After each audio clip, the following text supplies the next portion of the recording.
네, 안녕하세요. 한쌤입니다. 오늘 10월 11일 오후 1시 45분입니다. 주가가 그냥 힘 없이 그냥 줄줄 흐르고 있어요. 그죠? 뭐, 조정이라고 할 것도 없고, 그냥 우리가 그냥 여러 가지 변수 중에서 아직까지 그 범주 안에서 계속 흐르고 있다. 이렇게 생각하시면 되겠습니다. 업로드를 하려는 찰나에 뉴스를 또 하나 올려주셔가지고 요 이야기를 좀 드리고 시작을 하도록 하겠습니다. 연준 4.5% 위에서 금리 인상 중단하겠다. 급격한 경기 둔화 언급. 미국이요 거의 초저금리 상태를 유지해 왔었습니다. 그래서 미국이 돈을 이렇게 계속 풀어내면서 경제 대국 이상을 억지로 유지하려고 노력을 했었습니다. 이 전 세계 모든 경제가 미국을 의도한 대로 돌아간다고 보시면 되겠습니다. 미국이라기보다는 연준이라고 보시는 게 맞을 것 같아요. 미국 정부와 연준은 좀 다르거든요. 그죠? 그 미국 연준은 사실 영국계 그 자본이 좀 많습니다. 아무튼 의도한 대로 돌아가고 있다라고 보시면 될 것 같아요. 그러니까 여러분들 음모론이지만 이렇게 생각하시는 게 맞다고 저는 생각을 하고, 러시아 전쟁도 마찬가지고 지금 중국을 시비 거는 것도 마찬가지고 지금 미국이 설계대로 움직이고 있습니다. 하지만 미국이 이렇게 한다는 것은 자기의 단일 패권국의 지위가 지금 위협받고 있기 때문에 그걸 유지하기 위해서 지금 발악하는 걸로 보여지고요. 아직까지는 미국의 단일 패권국의 지위가 유지가 되겠지만 앞으로 조금씩 약해져 가는 것은 기정사실화될 겁니다. 아마 2030년부터는 아마 좀 전 세계로 급변이 일어날 거예요. 세계 중심이 미국에서 다른 나라로 넘어갈 수도 있다고 저는 생각하고 있습니다. 아무튼 그런 과정 속에서 일단 미국의 달러를 많이 풀었고, 그리고 지금 현재 금리를 급속도로 올리고 있습니다. 그죠? 여기도 마찬가지 올렸다가 급격 떨어지죠. 그래서 나중에 여러분들이 또 금리를 이 정도 이렇게 떨어뜨릴 때, 요때가 여러분들이 좀 강력하게 좀 우리가 떨어진다고 해서 바로 자산 가격이 오르진 않겠지만, 이때가 우리가 기대를 할 수 있는 그런 시즌이라는 것을 여러 번 말씀드렸습니다. 그래서 제가 작년부터도 계속 말씀드렸습니다. 그죠? 우리의 다음 기회는 2023년 하반기 정도가 될 것이다. 그때 가격은 어떻게 되든 간에 우량주, 가치주 사시면 큰 돈을 벌게 되실 거예요. 확실하게 말씀드리겠습니다. 하지만 지금 당장 어떻게 할 거냐? 이거 어떻게 할 거냐? 물려는 걸 제가 어떻게 해드릴까요? 해드릴 능력이 방법도 없던데, 그죠? 그럼 여러분들의 희망회로를 돌려드릴 수밖에 없는 그런 상황이란 말입니다. 자, 과거의 죄는 덮어두고 지금부터라도 어떻게 해야 될지에 대한 이야기를 많이 드릴 거고, 사실은 답은 남아 있습니다. 그렇게 하시면 됩니다. 라고 말씀드리지만, 지금은 열심히 돈 버는 것조차 힘들죠. 그죠? 그렇기 때문에 올라가는 겁니다. 왜 내가 살 때, 내가 여유가 있을 때는 남들도 다 여유가 있어요. 그렇기 때문에 주가는 막 이미 고점을 넘어가서 막 쭉쭉쭉 상승하고 있는 것이고, 내가 여유가 없으면 남들도 여유가 없어요. 일반적으로. 근데 이럴 때 잘 버티고 모아두고 자본을 모아두고 하셔야 되는 거예요. 그리고 금리가 지금 사실 이 정도 구간이라고 한다면 저는 지금부터 사 모으셔도 상관없다라고 보고 있거든요. 사 모으셔도 상관없다. 그죠? 하지만 쓰레기들은 모으지 마라. 가치 있는 종목보다는 모으시면 이 구간은 큰 기회가 될 수 있을 것이다. 이렇게 좀 말시 드립니다. 뭐야?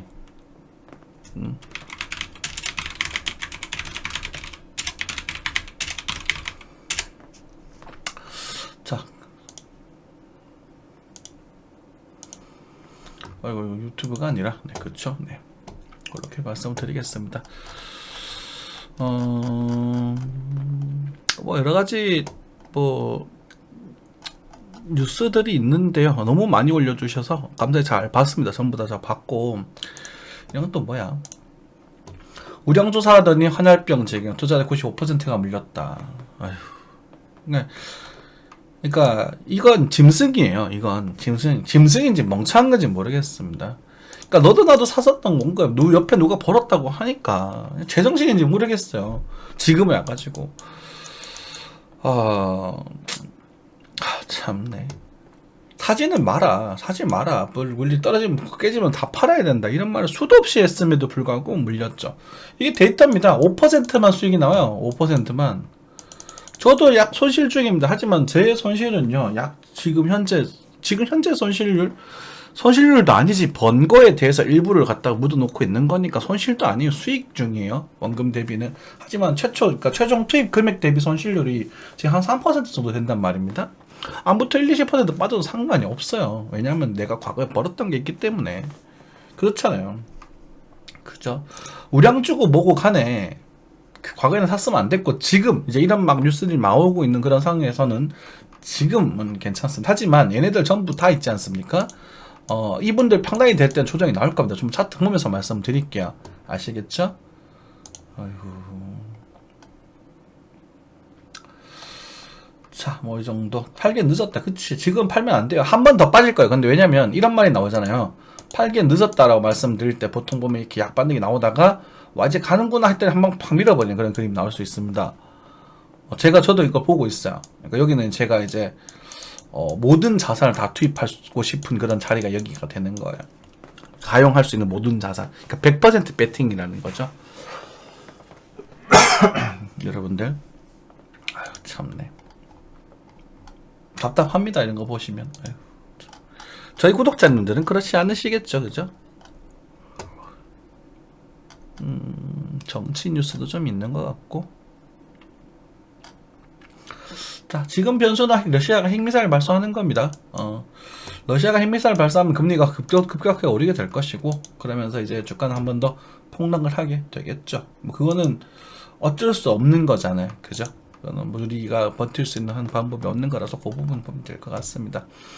패드 너무 나가는 거 긴적 오버슈팅 유리인가? 네, 저도 그렇게 생각하고 있습니다.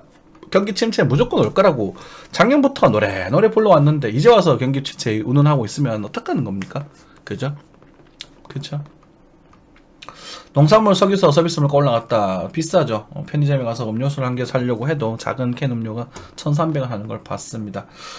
저는 이제 공방 매출이 반토막이 더 낫죠. 이제는 대기업 과장도 아니고 이제 신입사원 수준도 안 됩니다. 매출이. 그래서 좀 힘듭니다. 빠듯합니다. 굉장히. 여러분들도 마찬가지겠지만 고통은 나누는 게 좋겠죠. 그래서 뭐 여러분들 혹시나도 공방 눈 있으신 분도 녹화하셔도 좋고요. 녹화하시고 나서 그리고 나서 이제 뭐 만약에 뭐 부담스럽다 하시면 다 얘기하시면 다 웬만큼 다 맞춰 드릴 겁니다. 강제를 하지는 않아요. 자, 그렇게 말씀드리고 은 이야기는 뭐 드렸던 것 같고요. 네.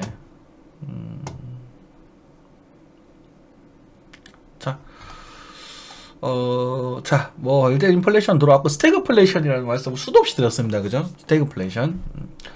이제 진짜 무서운 건 부동산에 대한 이야기가 있습니다. 진짜 무서운 건 그거예요. 지금 빠지는 건 얘기도 아닌 거라. 그래서 제가 좀 큰 흐름에 대해서 주가 변동에 대한 이야기도 좀 드릴 것이고, 좀 송구스러운 이야기지만,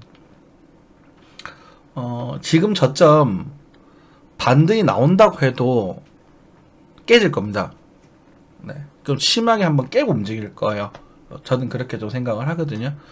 어쨌든 반등이 나왔을 때는 우리가 박스권이라고 해서 말씀드렸지만 반등이 나왔을 때는 이제 우리가 수익을 좀 실현을 해야 됩니다. 내년에. 아시겠죠? 네.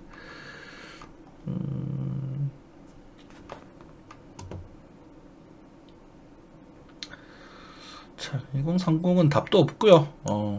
이거는 2030 분들이 뭐 사회의 뭐 불황에 대한 이야기를 하는데 열심히 하셨고 성실하게 사셨어야죠. 그죠? 이 빛에 어떡할 겁니까? 후가에 갚아줄 겁니까? 강제노동 시키셔야 되죠. 뭐 어쩔 수 있나요?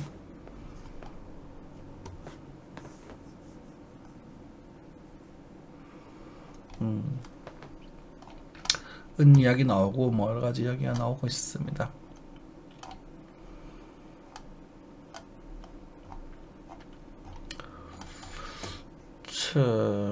자, 월세 가격 오를 거라고 말씀드렸습니다. 한 6개월 전인가요? 앞으로 월세 가격 오를 거라고 전세 구하지 마시고 월세 빨리 구하시라고 제가 그렇게 말씀드렸었거든요.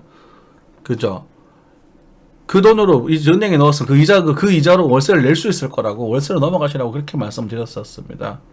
그죠? 그래서 지금 제가 갖고 싶었던 작은 아파트 가격, 그런 가격들이 막 오르고 있어요. 예전에 제가 봤을 때 7천만 원이 지금 이제 8천만 원 올라버렸더라고. 1년 새. 뭐 그런 가격도 오르는. 왜냐면 월세로 돈이 몰리게 되니까. 그죠? 참 아휴.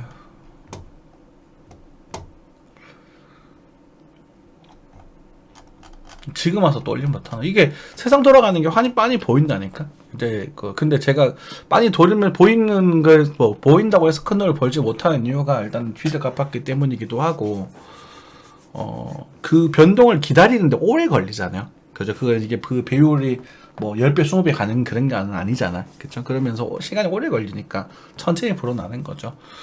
이렇게 천천히 불려서 30년 정도 불리면 나중에 또 수백억이 될 수 있으니까 그렇게 천천히 여러분들도 그렇게 하십시오. 천천히.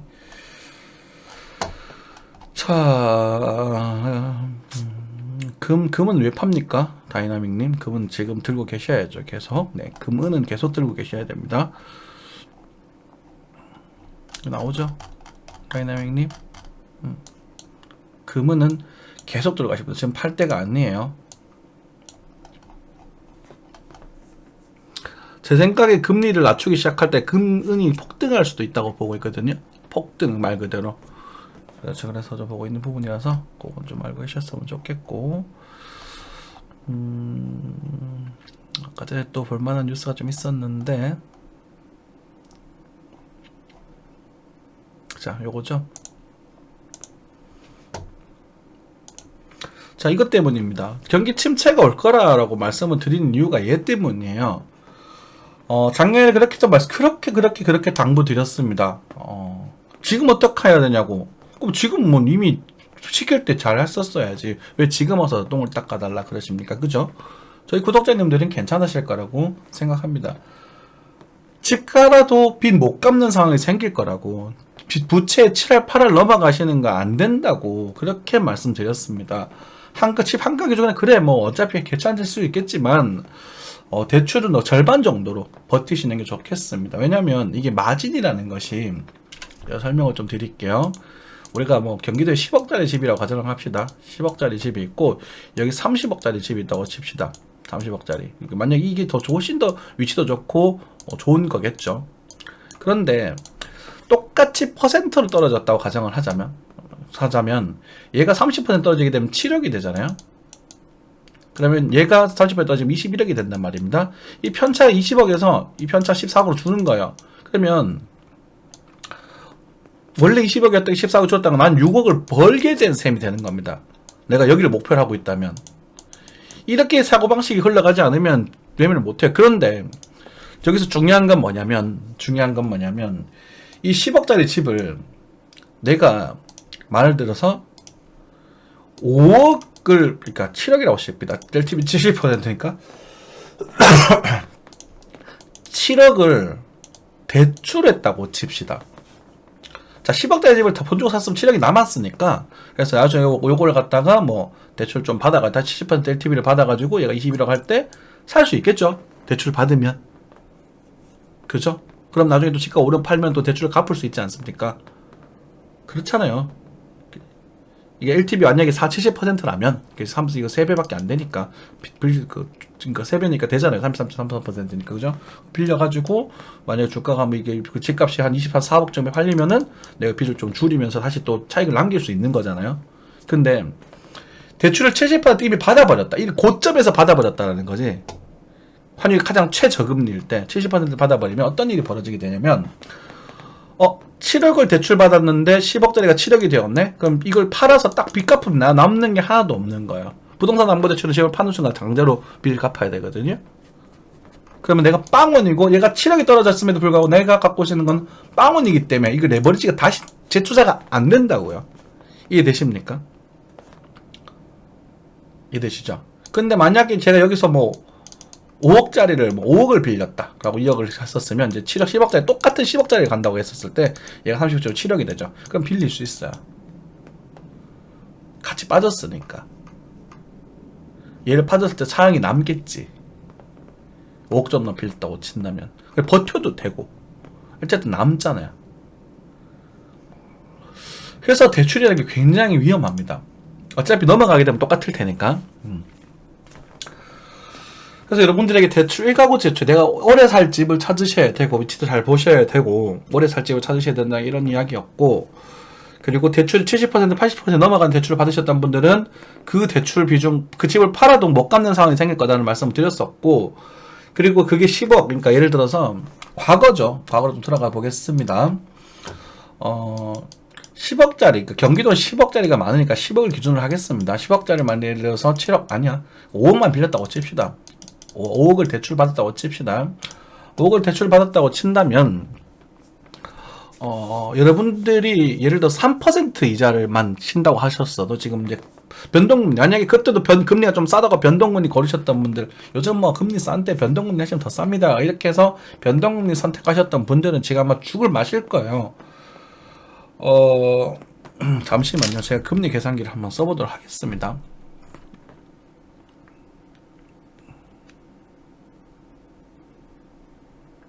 잠시만요. 대출 계산기를 잠깐만 돌려볼게요. 5억 정도 빌렸다고 가정을 하고 계산을 해보면, 지금 제가 핸드폰으로 계산을 해야 돼서 제가 조금 이따 보여드리겠습니다. 5억 정도에서, 죄송합니다. 30년. 30년이면은, 그 한 달에 12개월이니까, 30년, 360개월. 3%, 4% 잡을게요. 좀 올랐을 테니까. 4%에서 원리금 균등 상환을 해버리면,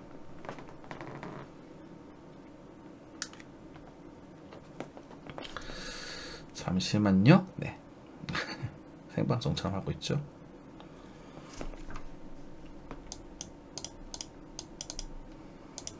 이렇게 됩니다. 4% 30년 5억 한 달에 240만 원을 갚아야 돼요. 원리금 균등 상환입니다. 그래도 첫 달에도 원금만 72만 원이고 이자만 166만 원이 나가게 되네요. 5억 계산했습니다. 4%면 꽤 저렴한 금리예요. 한번 생각해 보십시오. 30년 동안 이자를 이만큼 내야 됩니다. 이거보다 더 심하신 분도 많으실 겁니다. 얘를 30년 동안 내실 수 있겠어요?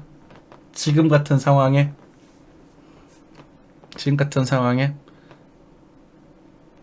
감당이 안 되죠. 이게 조금만 올라가면 어떻게 될까? 못 버티고 집을 팔고 나오실 겁니다. 빈털털이 되시는 분들이 굉장히 많으실 거예요. 아마 대한민국 이혼율 증가할 겁니다. 출산율 안 그래도 적은데 출산율 더 줄어들 겁니다. 대한민국 출산율 0.8명이죠. 0.8명인데 아마 0.5명대로 줄어들 거라고 좀 거의 반 확신하고 있습니다. 그래서 대한민국 미래가 어둡다라고 제가 말씀드리고 있는 거예요. 하지만 여러분들 지성세대 분들, 우리가 우리 20, 30대 분들 잘 들으십시오. 20, 30대 분들이 막 꼰대다 틀딱이다라고 하시는 그 기성세대 분들이 이뤄놓은 그 경제력과 경쟁력은 앞으로 썩어 부자는 뭐 망해도 3대는 간다 이런 말 있지 않습니까? 그래서 2030년 정도까지는 한국 경제가 괜찮을 것이다. 하지만 그 뒤로는 한국 경제에 답이 없다. 20, 30대 분들, 10대 분들 나이가 먹으시면 전부 명품화돼서 핸드폰 전부 다 아이폰 쓸 거고요. 명품에 빠져가지고 그냥 다 욜로죠. 거의 전원이 욜로적으로 살게 될 미래가 훤히 보입니다. 또 10년 뒤에 또 한쌤이랑 이런 사람이 이런 미친 소리를 했는데 그때 말 들을 걸 이렇게 생각하시는 분도 계시겠죠. 그죠? 그럼 어떻게 해야 될까요? 모르겠습니다. 지금 대한민국 미래는 어떻게 흘러갈지. 아마 너무 참담해도 이렇게 참담할 수가 없어요. 그런 막 그 키보드 뭐지지? 예, 인터넷 세상 속에서 맨날 욕하고 인스타그램에 올라가면 맨날 명품 따라하고 인스타 카페 뭐 그냥 예쁘게 되어 있는 카페에서 커피 한 잔 7, 8천 원 주씩 먹고 있고 그러고 살고 있어요. 젊은이들이. 제가 그 사이에 딱 중간쯤이잖아요. 거의 다 그래요. 성실하게 열심히 사시는 분들도 물론 많습니다만 그것에 대한 비중이 연로적인 비중이 월등히 높다라는 거예요. 현실의 문제도 있지만 그들의 노력이 문제입니다. 그래서 어쨌든 반대로 말하면 성실하게 사시는 분들, 열심히 사시는 분들은 경쟁력을 갖추게 될 겁니다. 강력한 경쟁력을 갖추게 될 겁니다. 그래서 여러분들 열심히 사셔야 돼요. 자, 아무튼 이런 일이 벌어지게 될 것이고 이제 다시 돌아와서 이런 일이 벌어지게 될 것이고 이 부분이 주가의 반등을 하는 그런 상에서 막 시장이 좋아졌다고 하는 걸 아주 강력하게 한번 떨어뜨리는 사건이 될 수 있습니다. 이것도 오래전부터 말씀드렸던 거죠. 이때 영세 은행들이 부도가 날 수도 있습니다. 대표적으로 새마을 금고, K뱅크 이런 애들 돈 많이 넣어두지 마세요. 예금자 보호법이 보여주는 만큼만 넣어두셔야 됩니다. 이자 많이 준다고요? 돈 많이 넣어두지 마십시오. 정말로 큰일 날 수 있습니다. 사태는 예상하는 게 아니라 예방하는 겁니다. 아시겠습니까? 여러분들, 사태는 예상하는 게 아니라 예방하는 거예요. 폭락을 예상을 했지만 이것은 충분히 예방할 수 있었고 대응할 수 있었으면 대응하라고 이렇게 말씀을 드렸었고요. 여러분들 잘 새겨 들으셔야 됩니다. 이것도 마찬가지입니다. 예방하셔야 됩니다. 농협 정도는 괜찮겠죠. 우체국도 좀 불안, 국가기업이긴 한데 얘가 좀 불안합니다. 이해되시나요? 예금자 보호법 보여준 대로 그냥 나눠 넣어놓으세요. 야, 나눠서. 아시겠죠? 굉장히 불안합니다. 아무튼 그래서 내년에 반등이 나오더라도 순간적으로 폭락을 하는 이걸로 인해서, 부동산으로 인해서 대출금 회수를 못하고 은행들의 부실이 심해지면서 주가 폭락, 무슨 뱅크, 도산, 이런 뉴스가 뜨면서 마치 IMF와도 비슷한 상황이 벌어지면서 폭락해야 될 겁니다. 이때가 진짜 기회입니다. 저는 이때 지금 내년에 이 정도 보고 있고요. 내년에서 24년 정도 이 정도 보고 있고, 아마 요렇게까지 한번 빠졌다가 다시 갈 가능성을 좀 높게 보고 있습니다. 지금은. 그래서 이 규모가 좀 크기 때문에 요건 비트코인 4천만 원 선이라고 보시면 되겠고, 요때가 한 비트코인 600만 원 선, 700만 원 선일 수도 있습니다. 이때는 말도 안 되는 폭락이 일어날 수도 있어요. 그렇기 때문에 요거는 꼭 대비하셔야 됩니다. 요때 꼭 파셔야 돼요. 아시겠죠? 자, 그렇게 정리를 하겠습니다. 그래서 지금 이제 부동산 같은 경매 같은 거 중부에 두시고 하신다면, 저때 이제 쏟아져 나오는 물건들이 있을 거거든요.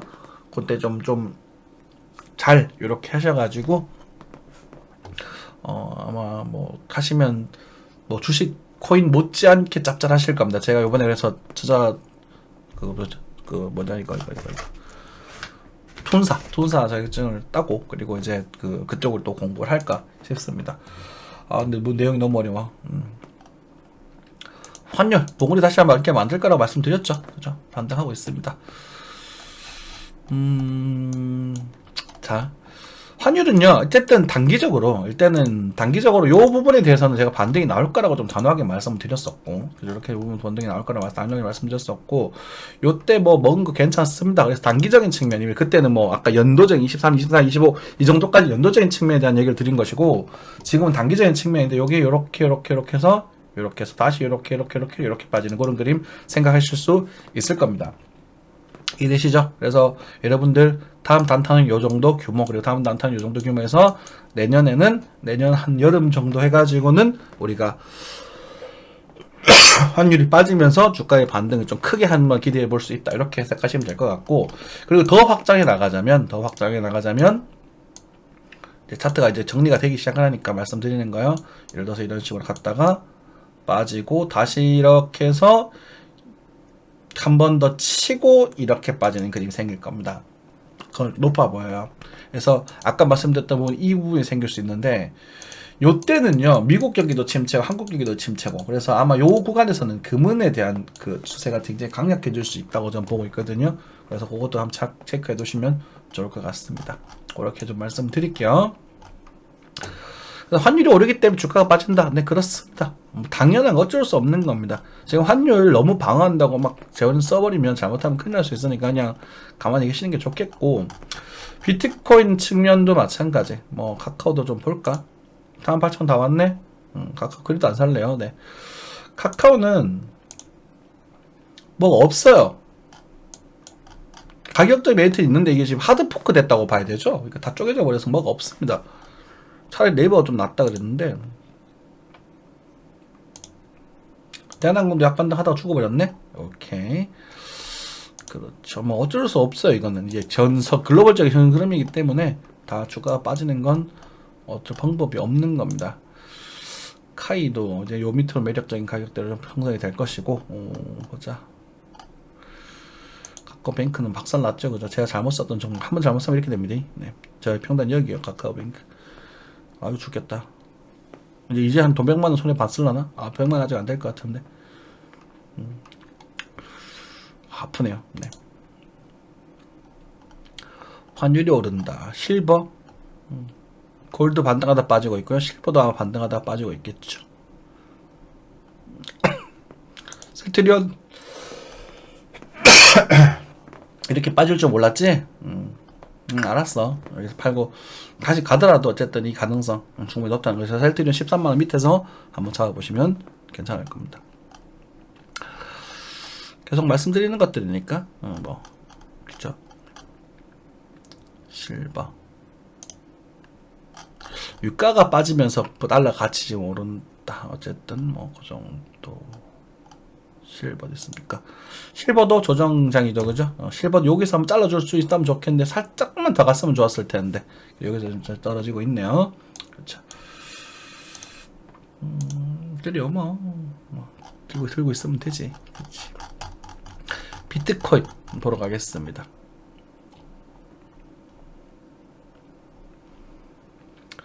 비트코인도요. 근데 상당적으로 비트코인이 꽤나 잘 버티고 있는 모습이거든요. 지금 주가 빠지는 거에 비해서 꽤 잘 버티고 있죠. 그죠? 나스닥도 한번 볼까? 잠시만. 비트코인 보기 전에. 어디 갔니? 나스닥.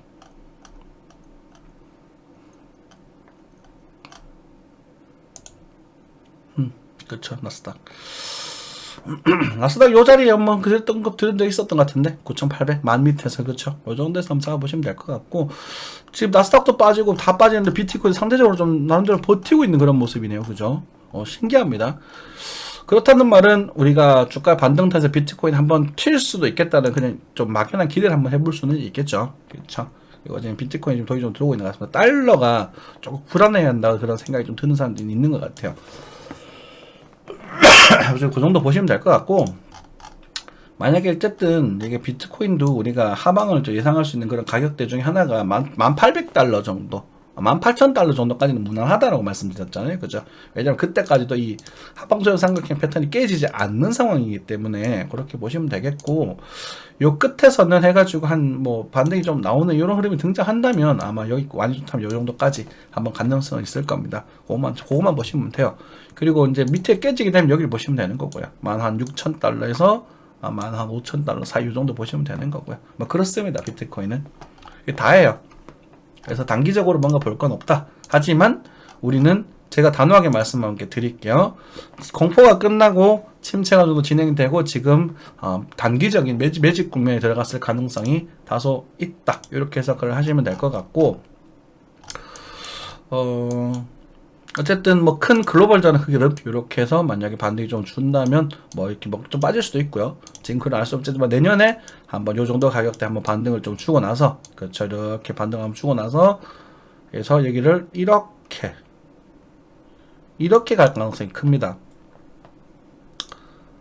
네, 이제 좀 제가 진짜 차트가 조금 정리가 됐어요. 이제는 좀 긴가민가한 것들 좀 해소가 되면서 이렇게 해서 23, 24년 정도 요 정도 그리고 요거 한번 보고 이렇게 갈 가능성이 커 보입니다. 이렇게 이때는 뭐 여기까지 바라볼 수도 있어요. 이게 좀 상상이 좀 되십니까? 그래서 이때가 여러분들 또 진짜 큰 기회가 될 수 있겠습니다. 우리가 지금 다음 내년에 노리는 요겁니다. 내년 내후년 정도 노리는 요 정도 규모입니다. 그래서 여기서 또 가자 어쩌다 뭐 하지 마십시오. 내가 제일 그때 가서 이렇게 뭐 이거 깨지지 않는 사이 좀 더 갈 가능성이 있습니다 하면 깨지면 파세요라고 말씀드릴 건데 깨지면 꼭 파셔야 돼요. 아시겠죠? 그리고 나서 여기를 확인하고 나면 얘는 최대 3억까지도 목표가가 형성이 될 수 있는 겁니다. 이해되십니까? 이 3억이라는 소리를 개소리야 막 지금 난리 쳤었잖아요. 과거에 무슨 말이냐면 제가요 이때 그랬거든요. 이때 많이 가면 최대 5만 달러 정도까지 보고 있습니다라고 말씀드려서 5만 달러 전 근처까지 이때 이 차트 보면서 이때였나? 그렇지. 요때 5만 달러 정도까지. 그래서 저희 방 비번이 이때 5만 달러였어요. 비트코인 5만 달러 기원 한다고. 그럼 이때 사람들이 5만 달러 이야기한 사람이 누가 있었어요? 한샘은 했다고요. 근데 여러분들이 참 생소하게도 5만 달러 넘어가니까 우리 다 이때 익절하고 빠집시다. 수익 보고 빠집시다. 그렇게 말씀드렸음에도 불구하고 정말 열받고 짜증나는 거는 이때 또 인간들이 이성을 잃고 달려들고 지금 살까요? 지금 살까? 지금 사도 되나요? 이런 질문들 하고 자빠져 있었다고. 핫딱질 납니까? 안 납니까? 그냥 니 알아서 하시라고 해서 내가 떨어진 거 뭐 꼴깔깔 그렸지. 근데 이거 빠질 때 머리에서 한 번 더 기회 있을 거다. 한 번 더 있을 거다. 그래서 여기서 잡아봐라. 탈출할 수 있는 기회는 충분히 있었어요. 그죠? 여러분들 이때 샀던 분들. 근데 이때 들어들어서 답도 없는 거고. 이건 짐승인 거고 이때 들어온 거는. 이해되십니까? 그런데 그 한쌤이 지금 다시 최대 3억에 대한 이야기를 하고 있는 거라고요. 물론 조금 더 갈 수 있습니다. 30만 달러 정도까지 갈 수도 있습니다만 제가 최대 3억에 대한 이야기를 하고 있다는 거죠. 어딜 보고 나면 여기서 변동이 생길 거예요. 그쵸? 뭐 이렇게 해서 이렇게 반등이 생기든 뭐 반등을 주고 이렇게 했다 빠지든 어떻게든 변동이 생길 건데 이 반등 이후에 경기가 침체되면서 부동산 경기 악화로 인해서 미국도 마찬가지고 비트코인이 급락을 할 것 같아요. 한 번 나올 것 같아요. 바로 빠질지는 모르겠지만 그죠? 내 차트가 정리가 되고 있다 그랬잖아요. 나올 것 같아. 근데 이 조정이 언더슈팅을 때려버리면 8,000달러 밑으로 빠질 가능성이 크거든요. 이게 그래서 만약에 이 연단입니다. 이런 식으로 연단이 엄청 긴 흐름이에요. 그래서 지금은 걱정할 필요 없고 지금은 반등을 노리는 게 맞는 것이고 반등이 노리고 나서 이렇게 빠지게 되면 여기를 바라보게 되면 이때는 목표치가 여기부터 시작 4만 달러부터 시작을 해서 많게는 저기 위에 30만 달러 대충 3억 정도까지도 오픈이 되게 된다고 2030년까지 2030년 정도까지 해가지고 그 뒤로는 모르겠고 이 되시죠? 그러니 이게 지금 나올 것이다 라고 판단하지 마시고요. 그것에 대한 우리가 견적 정도 내두시고 내가 어떤 흐름에서는 내가 꼭 물량을 정리해야겠구나 라고 생각을 하시는 게 맞습니다. 이게 제가 말했던 이렇게 말씀드렸지만 이게 안 오고 여기서 흔들고 다시 이렇게 들어버릴 수도 있단 말이에요.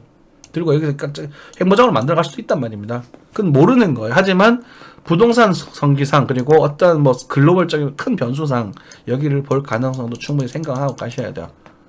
아시겠죠? 근데 그것은 지금은 아니고 지금 바로 이렇게 쭉 빠져서 여기를 볼 그런 건 아니고요. 여기서 아마 뭐 지금은 만약에 많이 빠진다고 해서 15,000불을 크게 하방이 타하진 않을 것 같아요.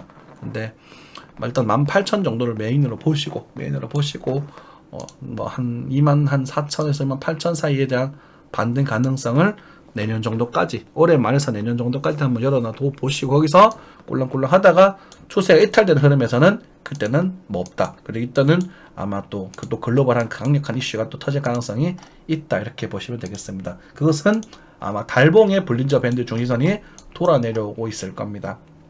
그렇기 때문에 여기서 이제 주가의 하락을 뒤로 반등을 한다 하더라도 이 녀석이 오면서 꿍꿍꿍꿍 이것처럼 다시 밀렸다가 들고 올라가는 그런 모습이 나올 가능성이 크다. 이렇게 해석하시면 되겠습니다.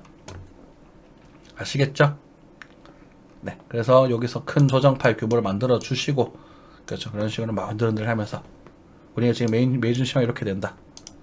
중요한 얘기입니다. 네, 감사합니다. 요거는 네, 감사합니다.